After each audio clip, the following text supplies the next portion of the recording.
Hi, I am Andrea and greetings to the viewers.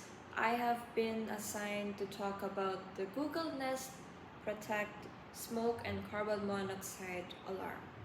So, I would introduce this product by saying that it is a product that functions with the Google Nest app.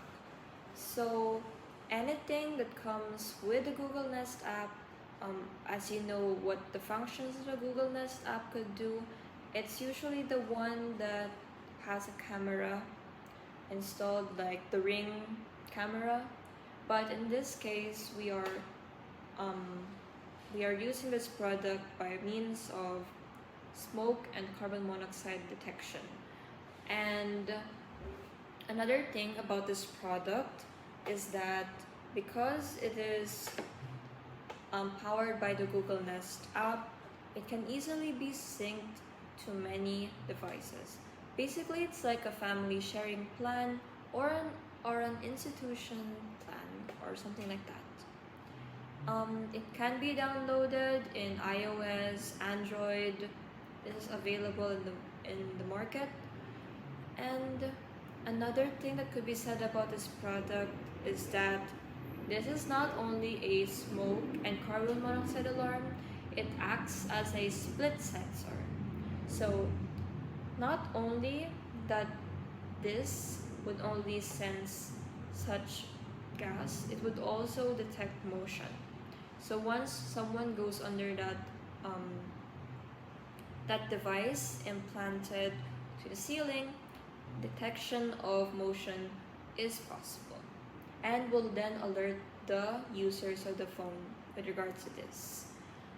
And yeah, so current needs that have been addressed by this product is the need for a smoke detector.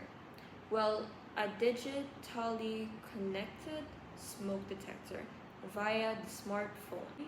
Smoke detectors have just been alerting people if they are near the smoke detector or within the area by which the smoke detectors are in. Nowadays, you can now track or be alerted to this smoke detector, this Google Nest alarmer via the phone.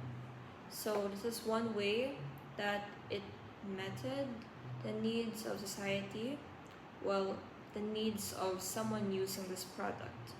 Another thing that was met was the use of it detecting carbon monoxide gas. It is odorless, meaning anyone wouldn't be able to detect this gas. So by the use of this, it would easily be detectable not only to the person within the room that the gas is permeating in, but it is also detectable by the people who care about you because they're using the same account that features the detector. And another thing that was met by this current issue or need is, of course, by well, another thing that was met, even if it's a bit basic since it acts like a split sensor, is by the detection of minimal movement.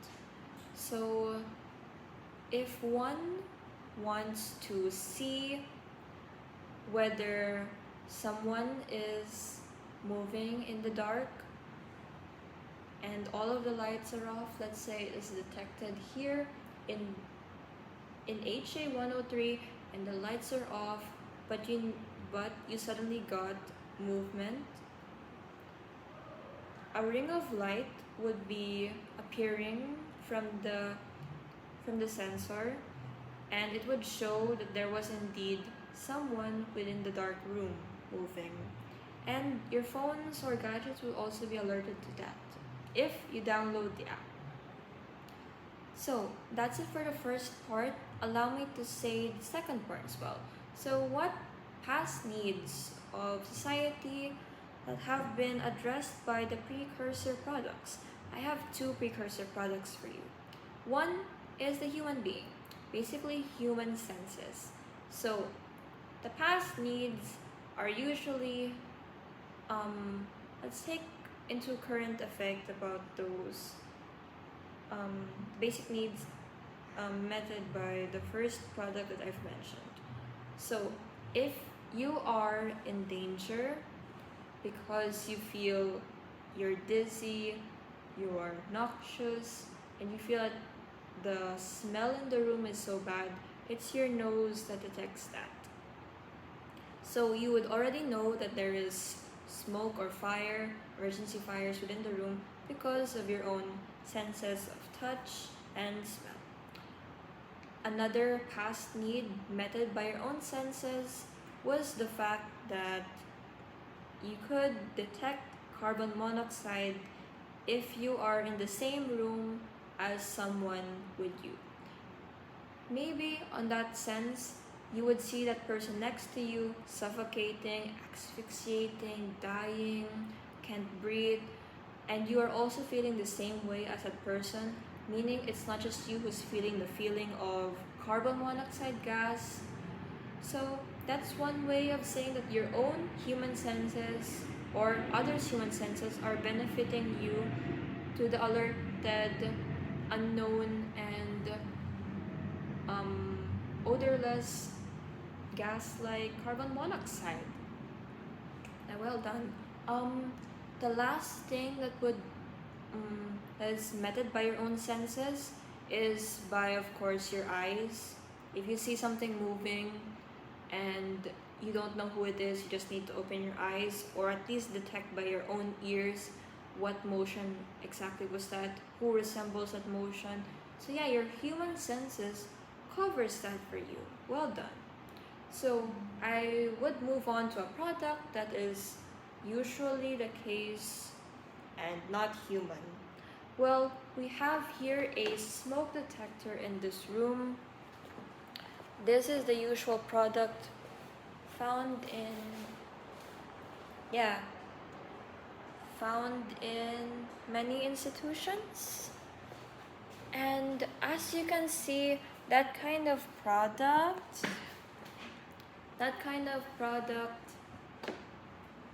is just for detecting a very basic need of detecting smoke.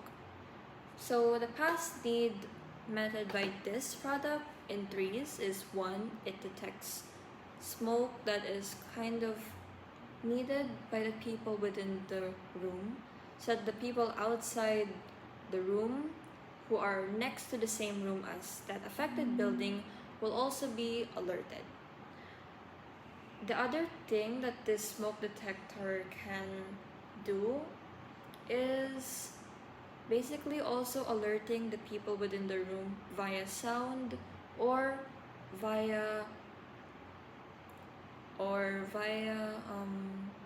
if it is connected to another admin, it can do so. That's the second need.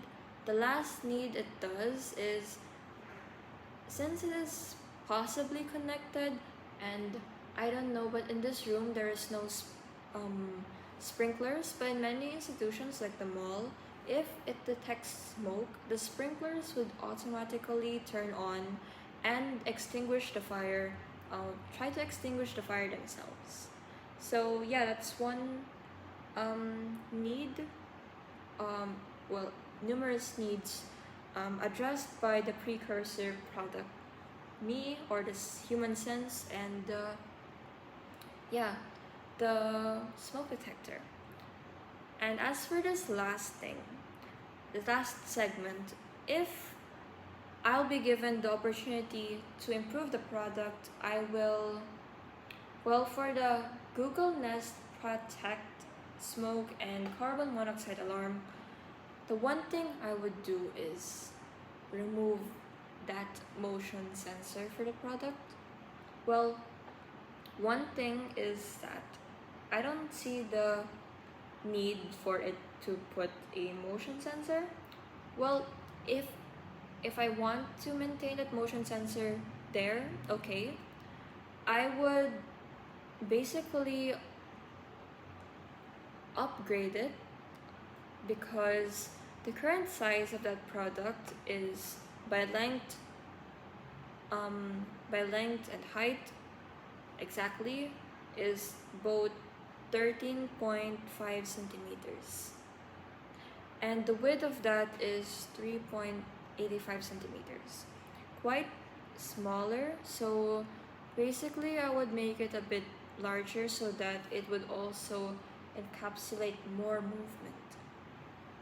Another thing to be added to this product is, of course, a CCTV camera that could be possible, even if it's a bit smaller, just so that there is an advancement attached to it, because you need to know the nature of the smoke or product that is present in the room.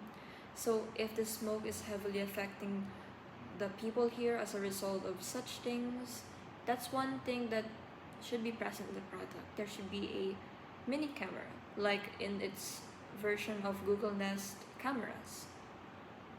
Yeah, possibly sync it that way. And the last feasible improvement for it, I would suggest it would also be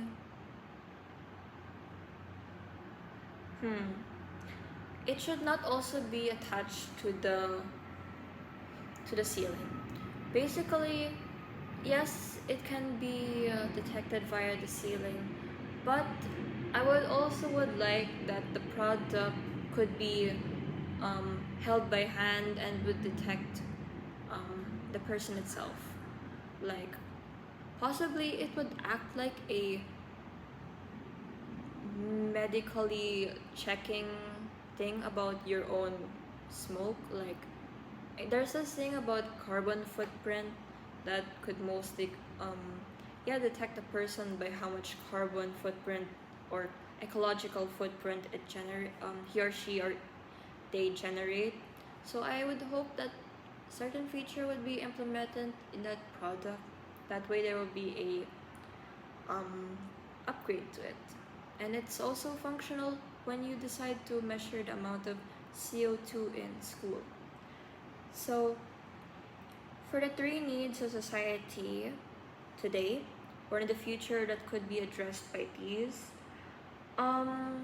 one need that would be addressed here, I hope, by this product, is that the source of the item that generates this gas or the state would easily be detected, I hope, by this product.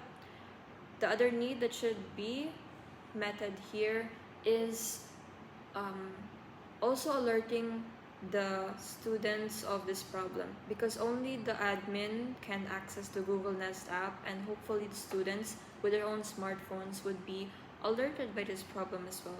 Even the adults that have their children in preschools should also be alerted by this, not just by the security or admin officials. The last thing that should be met by this product is, of course, well, hopefully the safety of data. The data privacy should not be breached upon in this case, like instant spyware that this can generate. I hope this is something that would be managed in the future and wouldn't come off as invasive, since it's an easily synced product to many apps. And yeah, that's all for my report on the Google Nest Protect Smoke and Carbon Monoxide Alarm. Thank you for listening. I'm Andrea Tech.